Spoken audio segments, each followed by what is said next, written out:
오늘 말씀의 제목은 70입니다. 성경에 나오는 숫자에 함의된 함축적 의미를 중심으로 오늘 말씀을 나누고 싶어요. 오늘 본문에 보시면 애굽에 도달한 자들이 총 70명이었다라고 기록을 하죠. 26절에 보시면 66명이 나오죠. 야곱 자신을 제외한 아들들과 손자들을 합한 수가 66명입니다.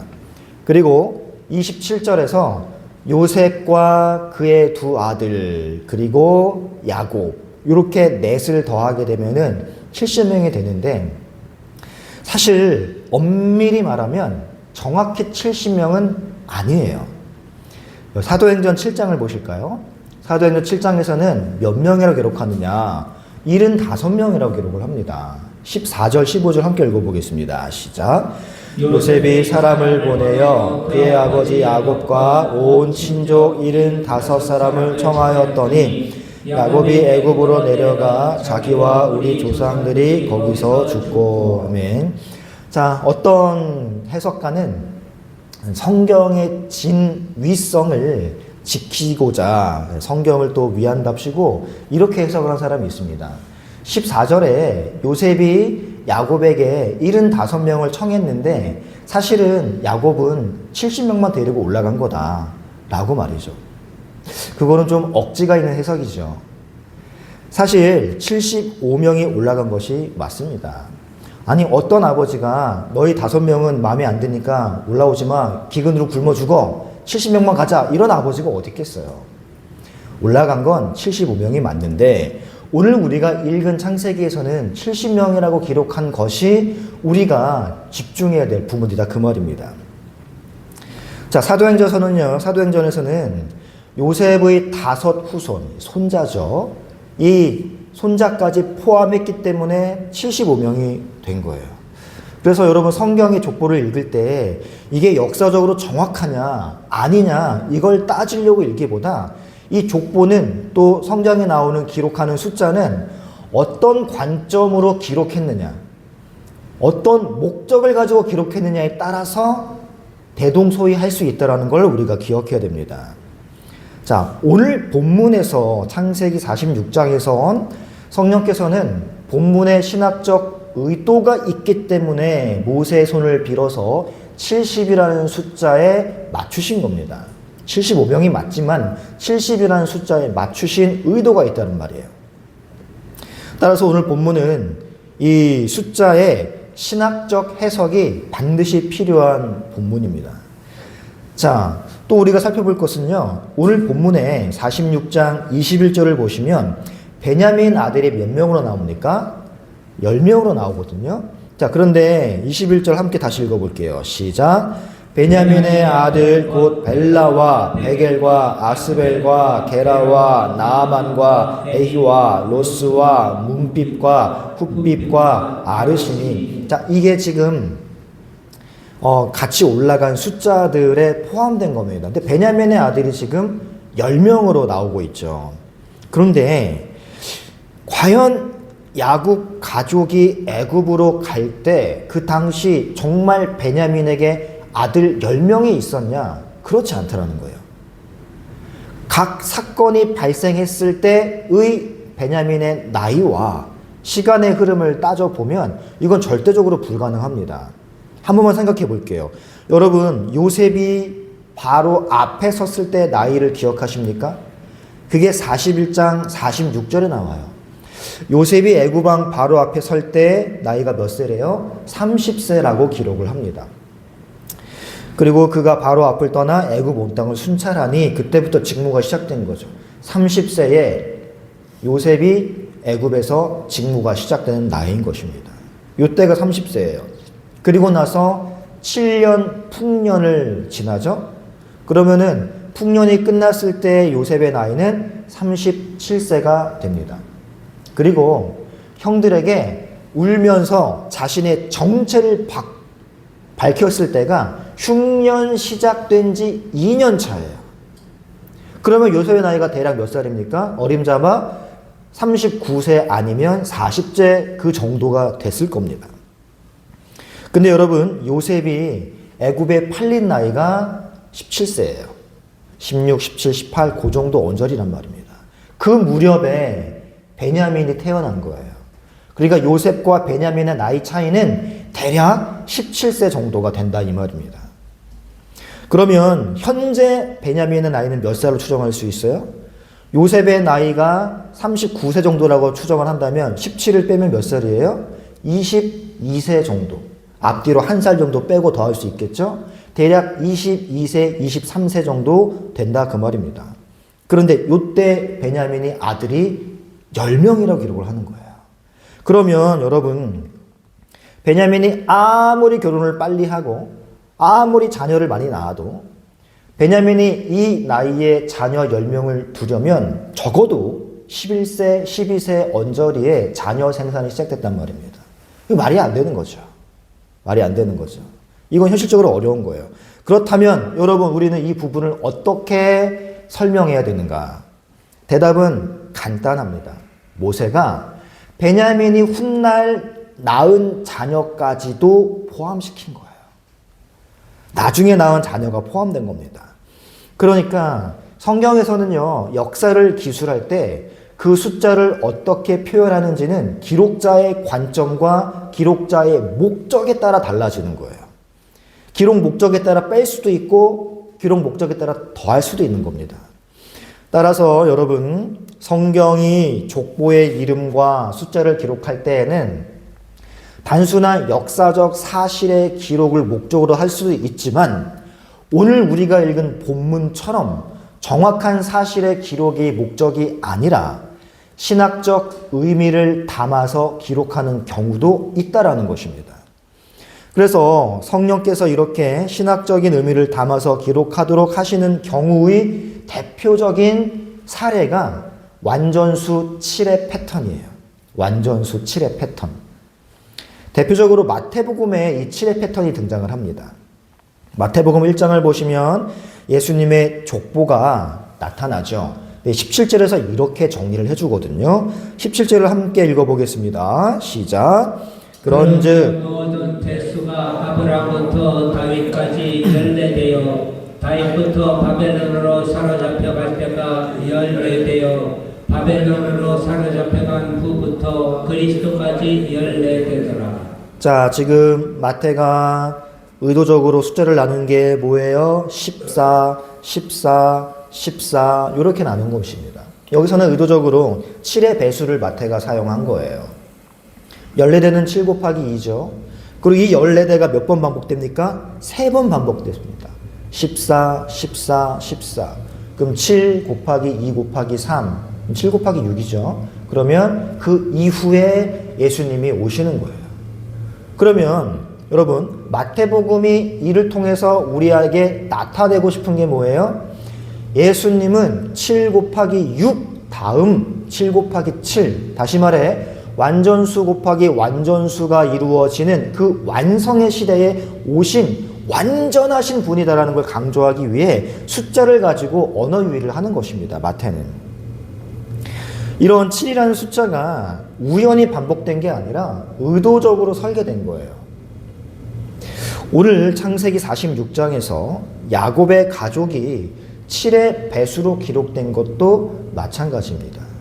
이것은 단순히 숫자를 맞추려고 조작한 게 아니라 성경 전체를 관통하는 하나님의 섭리가 담긴 신학적인 구조를 보여주기 위해서 이렇게 하는 것이죠. 자, 이제 하나씩 본문에 등장하는 숫자를 레아부터 살펴볼게요. 46장 15절 함께 읽어보겠습니다. 시작. 이들은 레아가 받다 말하면서 야곱에게 낳은 자손들이라. 그 딸 디나를 합하여 남자와 여자가 13명이며, 자, 레아가 낳은 자손은 33명이라고 합니다. 잘 더해보세요. 18절 함께 읽어보겠습니다. 시작. 라반이 그의 딸 레아에게 준 실바가 야곱에게 낳은 자손들이니 모두 16명이라. 자, 여러분 보십시오. 15절에서는 몇 명 소개했어요? 33명 소개하고 있죠. 18절에서는 16명 소개하고 있습니다. 더해보세요. 49명이 돼요. 그러면 7의 배수가 됩니다. 자, 마태복음의 족보에 나타나는 것과 마찬가지로 7의 배수를 의도적으로 맞추고 있는 거예요. 라헬의 자손도 보십시오. 46장 19절부터 22절 함께 읽어봅니다. 시작. 야곱의 아내 라헬의 아들 곧 요셉과 베냐민이요 애굽 땅에서 온의 제사장 보디베라의 딸 아스낫이 요셉에게 낳은 므낫세와 에브라임이요 베냐민의 아들 곧 벨라와 베겔과 아스벨과 게라와 나아만과 에이효와 로스와 뭇빔과 훗빔과 아르시니 이들은 라헬이 야곱에게 낳은 자손들이니 모두 14명이요. 자, 22절에서 인원수를 정리해 주죠. 라헬의 자손은 총 14명이다. 이 역시 7의 배수입니다. 자, 한 구절 더 읽어볼게요. 46장 23절에서 25절입니다. 시작. 단의 아들 후심이요 납달리의 아들 곧 야셀과 분이와 예셀과 실렘이라 이들은 라반이 그의 딸 라헬에게 준 비라가 야곱에게 낳은 자손들이니 모두 7명. 네, 여러분 라헬의 여종 빌하를 통해 태어난 자손 역시 25절 말씀처럼 7명입니다. 라헬 쪽의 자손들은 총 라헬이 낳은 14명 플러스 여종 비라가 낳은 7명 하면 21명 역시 7의 배수예요. 의도적 맞춤이란 겁니다. 게다가 여러분 레아 쪽이 총 몇 명이었어요? 49명입니다. 라헬 쪽이 총 몇 명이었어요? 21명이에요. 합치면 몇 명이 돼요? 70명이 되는 거예요. 그러니까 이 조건은 완전수 7과 완전수 10의 결합된 구조라는 것이죠. 예수님의 족보에서도 7의 반복이 우연이 아닌 의도적 배치임을 우리가 알 수 있었듯 오늘 야곱 가족의 숫자가 7의 배수로 기록된 것도 애굽에 들어간 야곱의 가족 수가 75명임에도 불구하고 완전수 7 곱하기 완전수 10을 하여 70이라고 기록한 것도 다분한 신학적 의도가 있다라는 것입니다. 그렇다면 여러분 이 70명이라는 숫자는 어떤 신학적 의미가 있을까요? 우리 신명기 32장 8절 보세요. 지극히 높으신 자가 민족들에게 기업을 주실 때에 인종을 나누실 때에 이스라엘 자손의 수효대로 백성들의 경계를 정하셨도다. 여러분 인종을 나누고 이스라엘 자손의 수요대로 백성들의 경계를 정했다라는 말은 무엇일까요? 이 애굽에 들어간 야곱의 식솔들 70명은 온 세상 만민을 대표하는 숫자라는 것입니다. 온 세상 만민을 대표하는 숫자예요. 이 패턴이요 창세기 10장에도 나타납니다. 자, 여기서 노아의 아들들로부터 흩어진 온 세계 민족을 총 70개 민족으로 설명하거든요. 제가 표를 준비했습니다. 표를 함께 살펴보십시오. 표를 보시면 자, 셈, 함, 야벳의 자손이 수세로 나오는데 셈의 자손이 몇 명으로 집계됩니까? 26명으로 집계됩니다. 야벳의 자손은 14명이죠. 함의 자손은 30명. 더해 보십시오. 몇 명이 되는 거예요? 70명이 되는 거예요. 70명. 그리고 나서 이렇게 70명의 합계를 확인하고 나서 성경이 뭐라고 말씀하느냐? 31절, 32절에 보시면 그 족속과 언어와 지방과 나라대로였더라. 32절 함께 있습니다. 시작. 이들은 백성들의 족보에 따르면 노아 자손의 족속들이요 홍수 후에 이들에게서 그 땅의 백성들이 나뉘었더라. 네, 우리가 방금 살펴본 창세기 10장 말씀과 신명기 32장 말씀을 통해서 우리가 종합을 해보면 구약 성경에서 야곱의 식솔들이 나타내는 그 숫자 70이라는 숫자는 온 땅의 모든 민족 모든 열방을 나타내는 숫자라는 것을 알 수 있어요. 따라서 여러분 야곱의 가족이 애굽에 들어간 것을 굳이 70명이라는 숫자에 끼워 맞춘 것은 이 이동은 단순한 지역적 이동이 아니라 교회의 근간이 될 그들을 통하여 온 세계와 민족을 향한 하나님의 구원 계획이 이제 시작될 것이다 라는 선포가 담긴 상징적 발걸음이었다 그 말입니다. 사랑하는 성도 여러분, 야곱의 가족이 애굽으로 내려간 그 숫자는 단순한 통계 보고가 아니에요. 독자인 우리에게 이렇게 70명이 내려갔다 알고 있어라가 아니라는 것입니다. 그들은 작고 연약한 가족 공동체입니다.